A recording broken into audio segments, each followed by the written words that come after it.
quoi? Eh bien, il s'agit de cette église ravagée par les flammes, on vient d'en parler, mais pas seulement d'elle. Effectivement, Marie Folliot, qui fait l'émission avec moi, m'a rappelé que même l'AFP, selon les statistiques de l'Observatoire du patrimoine religieux, 39 incendies d'églises ont été recensés en France entre 2023 et les 6 premiers mois de 2024. Alors, effectivement, 39 incendies d'églises.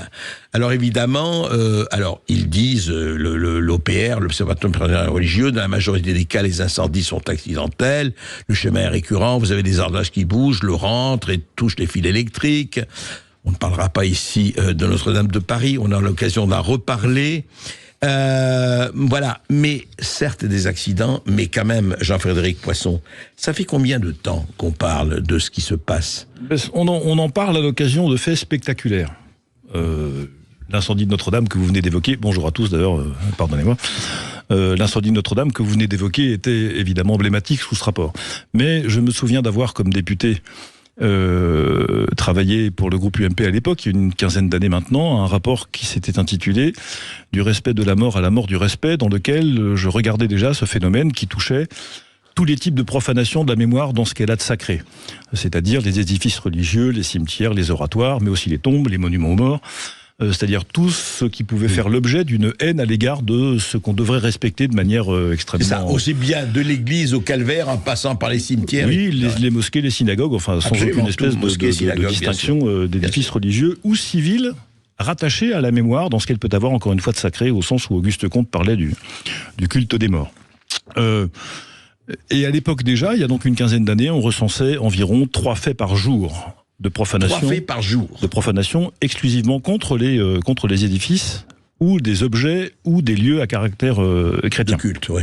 Chrétien. Chrétien, oui. Et la sénatrice Catherine Dumas, ex-sénatrice de Paris, a posé au ministère de l'Intérieur l'année dernière une question écrite au gouvernement. C'était au printemps, le gouvernement lui a répondu au mois d'août, le ministère de l'Intérieur qui lui a répondu qu'il y avait environ 900 actes par jour qui touchaient des édifices religieux à caractère chrétien en France. Incendie, saccage, violence, vol, profanation, etc., etc. Donc c'est 2023, ça. 2023. Ouais. C'est donc 3 par jour. Donc 3 fois par jour, le patrimoine ou la mémoire des chrétiens, ou les objets de culte des chrétiens, ou les édifices des chrétiens sont attaqués en France de manière plus ou moins discrète, plus ou moins visible, plus ou moins spectaculaire, avec, c'était déjà le cas, il y a 15 ans, un très faible taux d'élucidation de ces faits, puisque, la plupart du temps, c'est commis de manière discrète, la nuit, voilà. Donc on ne sait jamais très bien qui c'est, donc c'est difficile de dire qui fait ça, pourquoi ils le font, enfin voilà, c'est très très difficile à identifier. Mais on constate, oui, parce qu'il ne s'agit pas de partir vers des théories plus ou moins fumeuses, mais quand même, vous avez tweeté vous-même, Jean-Frédéric Poisson, voici la carte des églises, une carte faite par l'Observatoire de la christianophobie, qui ont subi un incendie depuis 5 ans, avec évidemment tous les lieux de culte, s'ajoute l'Immaculée Conception Saint-Omer. Mais, et vous dites, ceux qui veulent faire disparaître le christianisme perdent leur temps, nous ne réunirons rien, nous ne tairons pas. Mais au fond, qu'est-ce qui se passe vraiment? Parce que on a l'impression presque qu'on s'habitue à ça, que oui, effectivement, sur le moment, on s'indigne, les politiques s'indignent, les journalistes signalent, mais ça s'arrête là. Qu'est-ce qui se passe? Il se passe d'abord une érosion du fait religieux dans le monde occidental européen. Européen, oui. Parce que aux États-Unis, en Amérique du Sud, c'est évidemment absolument le contraire. Et la conséquence, c'est que ce à l'égard de quoi nous devrions avoir une révérence, une distance, un respect, avec un R majuscule, si je peux risquer cette formule, devient finalement banal. Donc on sait très bien que les profanations de cimetières, par exemple, alors il y a des fous furieux qui sont des sectes satanistes et qui vont s'amuser à faire des bêtises pour des raisons idéologiques, mais c'est absolument résiduel, c'est une poignée de personnes. C'est 0,01. Mais il y a des gens que ça amuse. Et je me souviens, quand j'étais maire de Rambouillet à l'époque, il y avait eu, dans une commune voisine, des jeunes qui étaient allés s'amuser la nuit dans un cimetière, qui avaient renversé quelques croix mais c'est parce qu'ils voient pas où est le mal. Et donc c'est d'abord une question de respect à l'égard des choses vis-à-vis desquelles on devrait s'abstenir de faire quoi que ce soit. Il y a deuxièmement des attaques régulières contre le christianisme. Alors c'est vieux comme le péché originel, cette affaire, hein, ça nous rajeunit pas. Simplement, ces attaques étaient contenues par sociologiquement une présence structurante de la religion chrétienne, quelles que soient ses confessions. On comprend, je dis pas qu'on accepte. Évidemment, pendant la Révolution, on sait le nombre d'églises qui ont été saccagées, etc. C'était des églises, des couvents, des abbayes, des abbayes, etc. Et c'était une idéologie. Mais aujourd'hui, effectivement, le paysage n'est plus du tout le même. Il y a un dernier élément, c'est que je pense, et ça interroge y compris le chrétien que je suis, c'est que nous avons probablement, pour une partie, n'ont pas failli à notre mission, parce que je continue de penser que l'Église fait davantage de bien au monde qu'elle ne fait de mal. Mais il y a une perte de crédit, perte de confiance dans l'institution qu'est l'Église et donc d'influence des chrétiens dans la société. Ça doit nous interroger comme chrétiens. Ça ne veut pas dire qu'on peut accepter n'importe quoi. C'est pour ça que j'ai dit. Il y en a qui veulent faire disparaître le christianisme de la surface de la terre. On les connaît, on sait qui c'est. Enfin, on sait comment ils font. Ouais.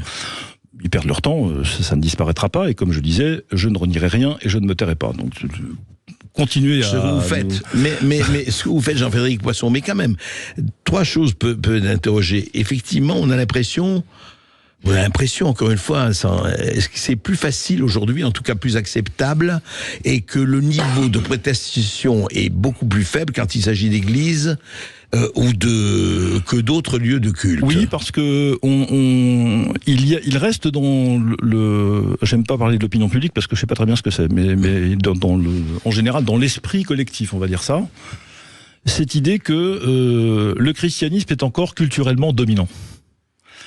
Et dans le monde où nous sommes, c'est moins grave de s'attaquer aux dominants que de s'attaquer aux dominés. C'est une des raisons majoritairement. Enfin, la France est chrétienne. Elle l'est culturellement. Elle ne le sait plus. Elle ne sait plus pourquoi. Elle ne sait plus ce que ça veut dire complètement. Elle est baignée aussi, quand même. Elle est baignée dans nos grandes notions de droit, la forme de nos institutions, notre manière de vivre, etc. Tout ça est imprégné de christianisme, comme dans tous les pays d'Europe, d'ailleurs.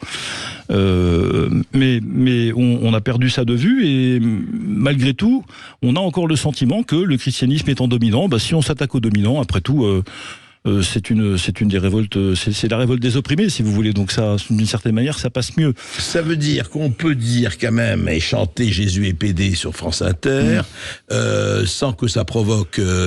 Moi je veux bien. Enfin, où on est pour la liberté d'expression, mais à ce moment-là, il faut qu'elle s'applique à tous et à tout le monde, et contre tous et contre tout le monde.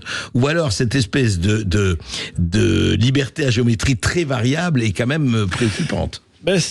Vous savez, c'est sans doute en train de changer parce que les jeunes générations, la génération qui nous suit, n'est plus prête à accepter passivement que ce genre de choses-là se passe. Quand j'avais 20 ans, il y a quelques décennies maintenant, on n'était pas confrontés à ce genre de choses. Nous étions dans des combats politiques ou idéologiques, etc., mais qui se faisaient à l'ancienne, comme les duels d'autrefois, c'est-à-dire d'égal à égal avec le choix des armes. Vous comprenez, c'est pas voilà. Bien. Aujourd'hui, cette violence qui s'exerce contre les chrétiens, dont la France d'ailleurs est c'est une queue de comète. Nous subissons, nous, des choses qui sont presque ridicules à l'égard de ce que subissent les chrétiens d'Orient ou d'Afrique ou d'Asie. J'ai visité tous les pays du Moyen-Orient et je connais bien les chrétiens d'Orient. Je peux vous garantir que, alors eux, on les brûle, les églises, on les tue d'ailleurs, on profane leur tombe et ils reviennent et ils les reconstruisent. Donc il y a là-bas une espérance qui devrait nous nourrir aussi, nous inspirer. Mais le message chrétien est un message pacifique. Donc même celui, alors... Pourtant, il n'a pas été toujours pacifique à des moments. Les hommes... Les croisades, etc. Les hommes en ont fait quelque chose qui ne l'était pas, mais le message, au fond, l'est. Qui n'a jamais trahi le message qu'il est censé porter ou qu'il prétend porter? C'est les contradictions de la condition humaine, mon cher André. Tout le monde y est sujet. Certes. Mais le message, au fond, est un message pacifique. Ce qui me pose à titre personnel un problème, parce que... Oui, parce qu'aujourd'hui, la situation est le Seigneur nous demande de tendre l'autre joue, mais j'ai considéré que j'en avais jamais eu qu'une, donc j'ai du mal à tendre la deuxième. Mais je suis un mauvais sujet. Mais les jeunes ne sont pas prêts, ce que je sens en tout cas de leur part, ne sont pas prêts à continuer de subir ça. Évidemment, toutes ces violences sont condamnables, même quand elles sont faites pour des raisons dérisoires ou ridicules ou pour s'amuser. On ne peut pas s'amuser avec des choses qui relèvent du sacré, c'est pas possible. Ça dénote, là, pour le coup, c'est la troisième raison, une absence totale de présence culturelle du fait religieux, de ce qu'il signifie dans l'esprit des gens. Et j'ajouterai, Jean-Frédéric, que pour les gens justement qui ne sont pas croyants ou qui sont laïcs, enfin je veux dire au sens, je trouve hallucinant de détruire, de dégrader une œuvre d'art aussi. Je veux dire, il y a le christianisme et le sentiment, et il y a aussi les œuvres d'art. Moi je reviens de Budapest et je reviens de Vienne où j'ai vu ces cathédrales extraordinaires. Oui. Je veux dire, comment peut-on avoir, même si on est aux antipodes de la religion, comment peut avoir cet esprit mais glauque et primaire de s'attaquer à ça.